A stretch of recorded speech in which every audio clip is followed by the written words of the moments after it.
आपने ज्वेलर से 10 ग्राम का गोल्ड चेन खरीदा, रफली रेट 1,70,000 पर 10 ग्राम्स 24 कैरेट, लेकिन ज्वेलरी 22 कैरेट ही होती है, सो एक्चुअल गोल्ड वैल्यू पहले से कम। अब charges, making charges 8 to 25%, simple chain पे भी 10% तो लगनी है, GST 3% on full amount, wastage is going to be around 2 to 5%। So total आपने 1 लाख का गोल्ड खरीदा, लेकिन 1,15,000 से 1,30,000 रुपए पे किया, और अब आप इसे कल बेचने जाओगे तो ज्वेलर मेल्ट करेगा, making charges gone, wastage gone, आपको रॉ वेट माइनस मार्जिन मिलेगा। सो डे 1 पर ही आपका लगभग 30 से 40% का नोशनल लॉस हो चुका है। अब यहाँ पे एक ऑनेस्ट बात, ये लॉस तभी प्रॉब्लम है अगर आपने गोल्ड को इन्वेस्टमेंट समझ के खरीदा था, लेकिन इंडिया में ज़्यादातर लोग गोल्ड इन्वेस्टमेंट के लिए नहीं खरीदते, वो शादी के लिए खरीदते हैं, धनतेरस के लिए खरीदते हैं, मम्मी के लिए, बेटी के लिए।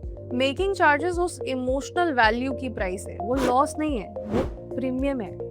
जैसे किसी भी शादी में केटरिंग का जो बिल होता है, आप 2,000 लोगों को खाना खिला रहे हो, वो लॉस नहीं है, वो एक तरीके से आप कह सकते हैं उस एक्सपीरियंस की प्राइस होती है। प्रॉब्लम तब आती है जब आप गोल्ड को इन्वेस्टमेंट की तरह ट्रीट करने लगते हो, फिजिकल गोल्ड को रिटर्न्स एक्सपेक्ट करते हो, लिक्विडिटी एक्सपेक्ट करते हो, लेकिन खरीदते आप इमोशनल रूट से हो, तब आपके लिए ये 45,000 जेन्युइनली एक लॉस है। अगर इमोशन के लिए ले रहे हो, बिल्कुल लो, मेकिंग चार्जेस आप बजट करो, हॉलमार्क सर्टिफाइड लो, गिल्ट मत पालो आप। लेकिन अगर आप इन्वेस्टमेंट के लिए ले रहे हो तो फिर आपके लिए 30-40% का डे 1 नोशनल लॉस एक लॉस ही है। गोल्ड ईटीएफ्स आप चेकआउट कर सकते हो, आपकी इस कैटेगरी में काफी सारी अच्छी इन्वेस्टमेंट्स आपको मिल सकती हैं। डिजिटल गोल्ड भी आप ले सकते हो, लेकिन अभी वहाँ पर रेगुलेशन का कुछ सवाल चल रहा है, और भी इमर्जिंग वेरिफिकेशन फर्स्ट ऑप्शंस इस मार्केट में आ रहे हैं, और इस स्पेस में आपको इस चैनल पर बहुत जल्द ही उनके ऊपर भी कुछ ना कुछ कंटेंट आता हुआ मिलेगा। So stay tuned for this.